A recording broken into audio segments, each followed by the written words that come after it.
عسلامة ومرحبا بكم في حلقة جديدة على عالمي ليناز وورد. حلقتنا لليوم سبيسيال شوية. علاش؟ على خاطر فيها زوز مواضيع، مش موضوع برك، والزوز مواضيع هذم شفتهم برشا على السوشيال ميديا وشفت فيهم شوية عوج نوعا ما. حبيت نحكي فيهم ونعطي فيهم وجهة نظري، وفي اخر كل موضوع منهم باش ناخذ نصيحة، وان شاء الله الناس كل تاخذها بعين الاعتبار. والمهم اني مانيش قاعدة نقدم في نقد مباشر لاي حد، ومانيش قاعدة نحكي على حد بصفة معناها شخصية وإلا عندي مشكل معاه باش نحكي عليه معناها. وأكيد ما تنساوش قبل ما نبداو تعملوا لايك واشتراك وتفعلوا زر الجرس باش يوصلكم كل جديد. خلينا نبداو بأول موضوع.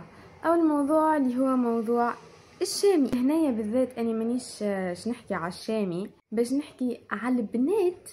مانيش نحكي على أي واحدة منهم بصفة مباشرة، مانيش نحكي على أي واحدة منهم بحكاية خايبة، لا، كلهم ما يهمنيش فيهم. اما الحاجه الوحيده اللي باش نحكيها والديهم وين. احنا هنا جايين نحكيهم مش باش نمنعوا حد انه يمشي للشامي ولا كازو، يمشي للي يحب. متفاهمين الناس الكل اللي الشامي عنده كارو وعنده جمهوره وما شاء الله تبارك الله ربي يزيد معناها. اما بما انك انت تحبه ويعجبك ومشيت تتفرج عليه، نجم تعمل تصويره معاه من البيت، مش تنجزلو في وسط المسرح. قال شنو باش تحملو يا اخي؟ يا سوزان ولا شكوني ولا سماها ربي، العام اللي فات ولا العام اللي قبله مع راغب علامه توا جاونا البنات لهنا. يي معناها الفيديو باش يوصل لامك والبوك. شو معناه امك وبوك راضين بالشيء اللي انت تعمل فيه؟ فهذا يولي غلط من الوالدين. يعني انت اوكي سمحت لبنتك باش تمشي وتتفرج وتعمل جو، اما مش انه باش تفوت دي ليميت نتاعها انها باش تطلع تحمل شكون راجل ما تعرفوش اللي هو شكون يطيح مغني. يلزمكم تعملوا عقلكم، على خاطر كان باش تقعدوا هيك الحكايه ما عندها وين توصل. كان اي فنان يعجبك باش تمشي تتفرج عليه في المسرح وتقوم تجري تحمله، راهي حكايتك فارغه. مانيش نحكي على واحده بالذات، نحكي على الكل. هذا الموضوع الاول، والنصيحه اللي حبيت نقدمها منه انه يا البنات، نحكي عن الناس الكل، البنات الكل، انه يلزمها تكون رزينه، يلزمها تكون عاقله. ما تخليش بوها وامها او عائلتها الكل في الحشمه، على خاطر راهو بعد هيك انت باش يطلع لي فيديو نتاعك انك تحمل في كذا، راهو باش يوصل لعائلتك، باش يوصل هو بطبيعه داركم كي باعثينك الغادي عارفينك ومبعثينك معناها.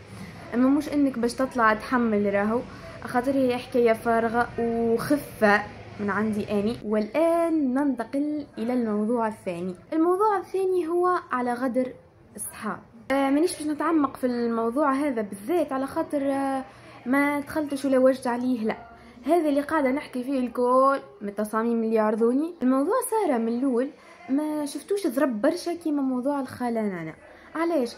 الخاله نانا من الاول بعد موضوع ساره بالضبط ولو يعرضوني برشا فيديوهات تالا كيفاش تحضر في راحه باش تجي نانا، وعرضوني فيديوهات قبل كي كانت الحرب في ايران مع كيفاش هي تسأل كان هي نانا ولا كيفاش خايفة عليها.